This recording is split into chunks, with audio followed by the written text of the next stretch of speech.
Haudenosaunee participation in the Canadian legal system has explicit ties to Canada's colonialist history and the failure to uphold and maintain the initial relationship that was established between the Haudenosaunee people and settler colonies. For many Indigenous people, choosing not to vote in Canadian elections is an assertion of their independence, and it's considered a practice of freedom. In Canada, the traditional legal practices, cultural values, and traditions of Indigenous communities have long been ignored, leading to the fractured relationship that currently exists between Canadian governments and Aboriginal peoples.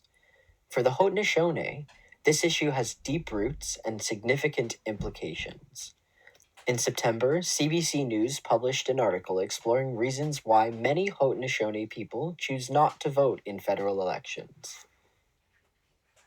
The Canadian legal system has historically done a poor job of acknowledging and supporting the implications and integrity of Indigenous law.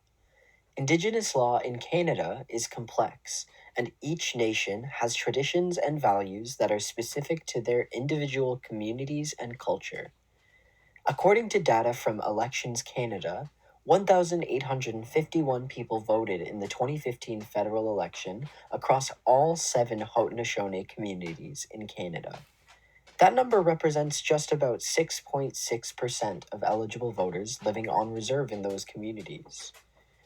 The quotations that you see on this slide, which are from the article mentioned in the previous slide, illuminate the dominant sentiment among Haudenosaunee people in regards to participating in Canada's democracy. Most legislation enacted by Parliament does not reflect Indigenous aspirations and priorities in Canada.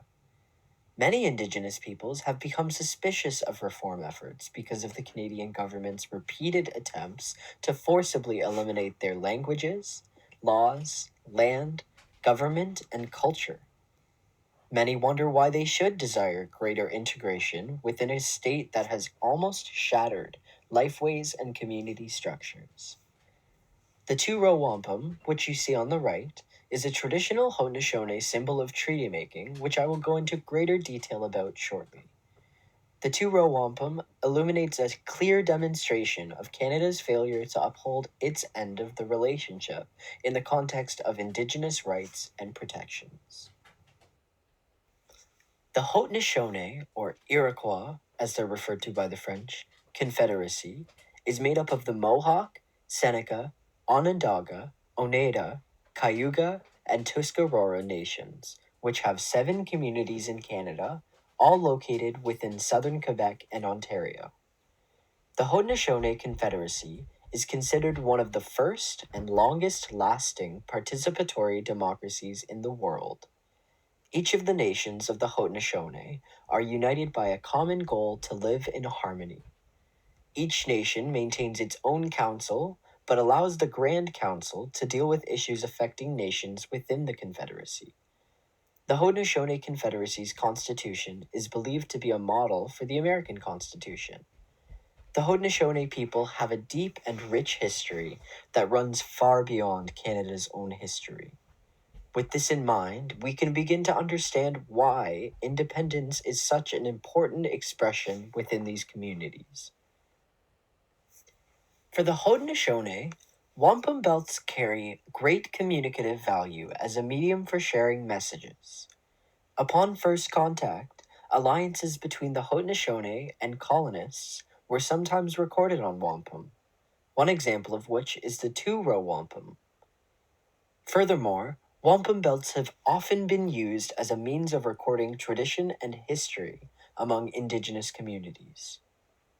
In some circumstances, the Canadian governments have seized wampum belts in an effort to stifle Haudenosaunee proceedings. Ultimately, wampum belts are an extremely important piece of Haudenosaunee tradition. The two-row wampum, or caswentha, which dates back to the early 17th century, represents treaties established between European settlers and Indigenous communities. The two-row wampum is meant to supplement written and oral treaties, and is a necessary piece of interpreting treaties through an intersocietal lens.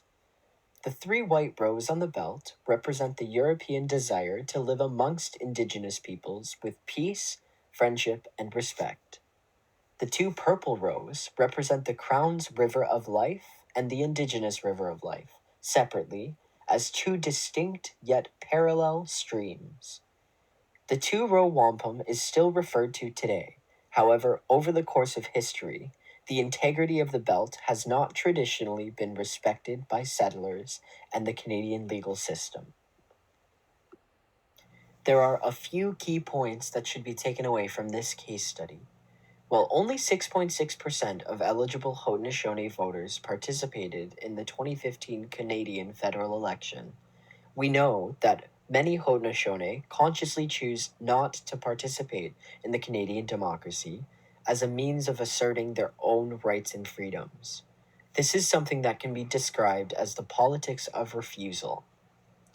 Indigenous people in Canada have suffered tremendously because Canadian constitutional practices on the whole have not more firmly embraced Indigenous visions.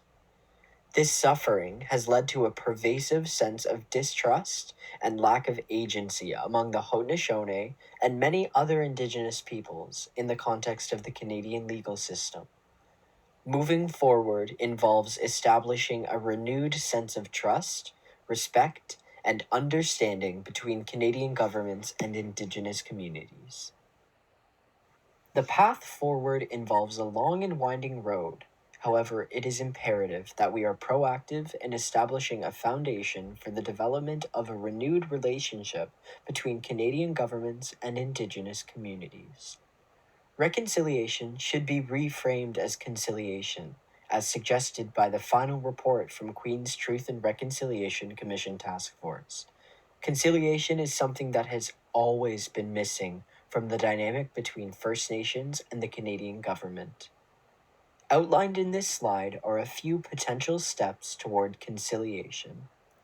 Further work is necessary to develop effective strategies that will improve relations and the state of affairs between Indigenous communities and the rest of Canada. Reconciliation is an incredibly complex and pressing issue in contemporary Canadian discourse. As a result of Canada being a very diverse nation, there is a large array of conflicting attitudes and perspectives surrounding reconciliation. In order to move forward, we must first accept and acknowledge the reality that is Canadians' colonial history, a history that has been explicitly oppressive toward Indigenous peoples. As long as the Canadian legal system continues to fail at recognizing and asserting Indigenous rights and Indigenous law, Indigenous people in Canada will continue to feel disenfranchised. Canada must work to establish a renewed relationship with its Indigenous peoples that is rooted in trust, respect, freedom, and peace.